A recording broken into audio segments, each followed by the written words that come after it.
7 cara mengendalikan pikiran negatif dan overthinking. Pernahkah Anda merasa pikiran tidak pernah benar-benar tenang?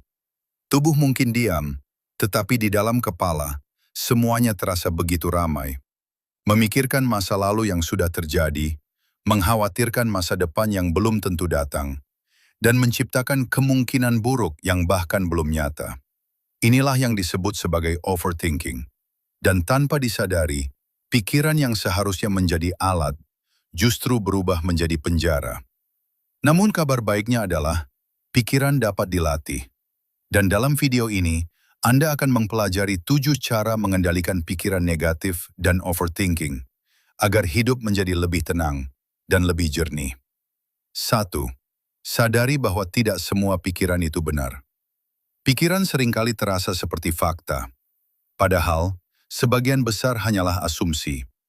Ketika seseorang tidak membalas pesan, pikiran mulai berkata, mungkin dia marah, mungkin ada yang salah. Padahal, kenyataannya belum tentu demikian. Inilah jebakan pertama, mempercayai setiap pikiran tanpa mempertanyakannya. Orang yang bijak memahami satu hal, pikiran hanyalah kemungkinan, bukan kebenaran mutlak. Mulai sekarang, setiap kali pikiran negatif muncul, jangan langsung percaya. Tanyakan, apakah ini benar atau hanya dugaan? 2. Jangan melawan pikiran, tapi amati. Semakin dilawan, pikiran justru semakin kuat. Seperti ombak, semakin ditahan, semakin besar tekanan yang dirasakan. Banyak orang mencoba menghentikan pikiran negatif. Namun yang terjadi justru sebaliknya. Pikiran itu kembali lebih kuat. Solusinya bukan melawan, tetapi mengamati. Biarkan pikiran datang. Perhatikan tanpa ikut terbawa. Seperti menonton awan yang lewat di langit. Karena pada akhirnya, pikiran akan datang dan pergi dengan sendirinya. 3. Fokus pada apa yang bisa dikendalikan. Overthinking sering muncul karena mencoba mengendalikan hal yang tidak bisa dikendalikan. Pendapat orang lain, masa depan, hasil dari usaha, semua itu berada di luar kendali. Stoik mengajarkan satu prinsip sederhana. Pisahkan mana yang bisa dikendalikan dan mana yang tidak. Energi yang diberikan pada hal yang tidak bisa dikendalikan hanya akan menghasilkan kecemasan. Namun ketika fokus dialihkan pada tindakan yang bisa dilakukan hari ini, pikiran menjadi lebih tenang. 4. Latih diri untuk hadir di saat ini. Overthinking hidup di dua tempat, masa lalu dan masa depan. Hampir tidak pernah di masa sekarang. Padahal, ketenangan hanya bisa ditemukan di saat ini. Coba perhatikan napas. Rasakan udara yang masuk dan keluar. Perhatikan suara di sekitar. Langkah kaki, angin, atau bahkan keheningan. Dengan kembali ke saat ini, pikiran perlahan kehilangan kekuatannya. 5. Tuangkan pikiran ke dalam tulisan. Terkadang pikiran terasa kacau, karena semuanya hanya berputar di dalam kepala. Tidak jelas, tidak terstruktur, dan berulang.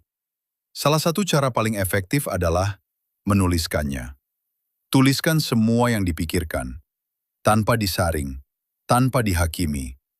Saat pikiran dipindahkan ke kertas, sesuatu yang tadinya terasa besar akan terlihat lebih kecil dan lebih jelas. 6.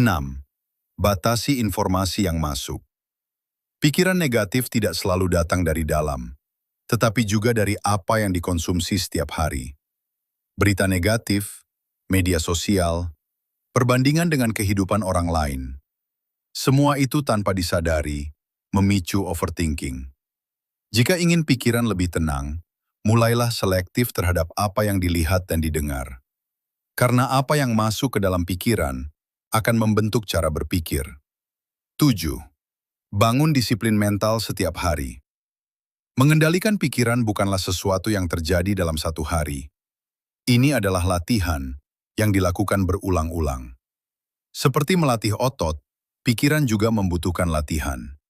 Setiap kali pikiran negatif muncul, dan Anda berhasil tidak tenggelam di dalamnya, disitulah kekuatan mental sedang dibangun. Sedikit demi sedikit, pikiran akan menjadi lebih tenang. Penutup. Pikiran negatif dan overthinking tidak akan pernah benar-benar hilang. Namun, keduanya bisa dikendalikan. Bukan dengan kekuatan, tetapi dengan kesadaran. Bukan dengan melawan, tetapi dengan memahami. Karena pada akhirnya, bukan apa yang terjadi di luar yang menentukan ketenangan hidup, melainkan bagaimana Anda meresponsnya di dalam.